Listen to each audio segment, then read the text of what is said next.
Greetings from South Korea. I am Arirang News AI anchor. Here is the news making headlines today.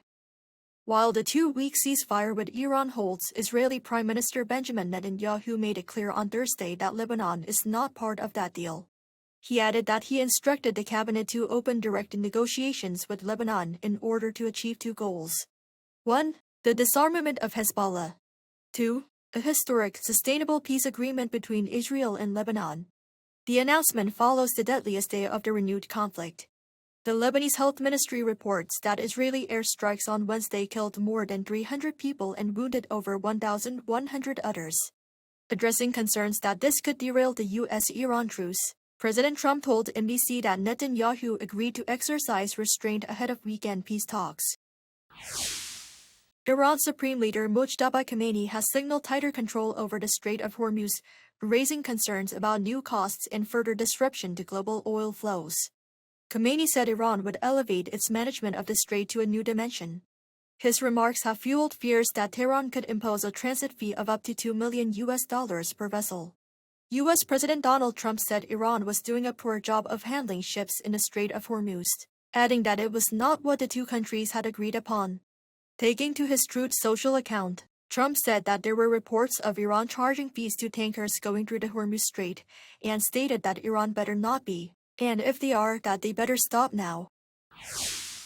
North Korean Foreign Minister Choi Son-hee and her Chinese counterpart Wang Yi agreed to increase exchanges and cooperation this year, which marks the 65th anniversary of the signing of a comprehensive treaty on cooperation. Such remarks were made during their talks in Pyongyang on Thursday, as China's top diplomat arrived in the North for a 2-day visit.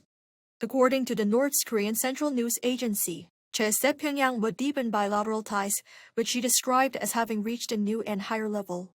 Wang noted that last September's North Korea-China summit was historic and provided landmark guidance for advancing relations further. The Bank of Korea has held its benchmark interest rate steady at 2.5%. The decision, the 7th straight freeze, was announced this morning as the central bank faces a complex policy dilemma, exacerbated by the situation in the Middle East since late February. Rate cuts remain off the table due to renewed inflationary pressures and foreign exchange instability. South Korea's consumer prices rose 2.2% on-year in March, while the Korean won also remains volatile, having weakened to the 1,521 range against the US dollar recently before rebounding to the 1,481 level.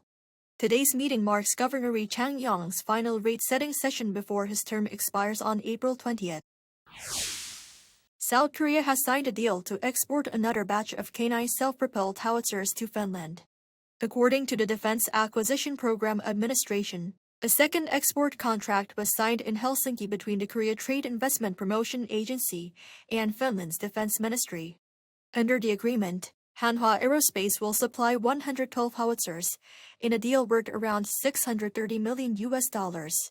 Finland's decision follows its successful operation of 96 units of K9 howitzers purchased in 2017. The DAPA said the deal highlights the K9 system's proven mobility and firepower in harsh Nordic conditions. That is all from me today. Thank you for watching.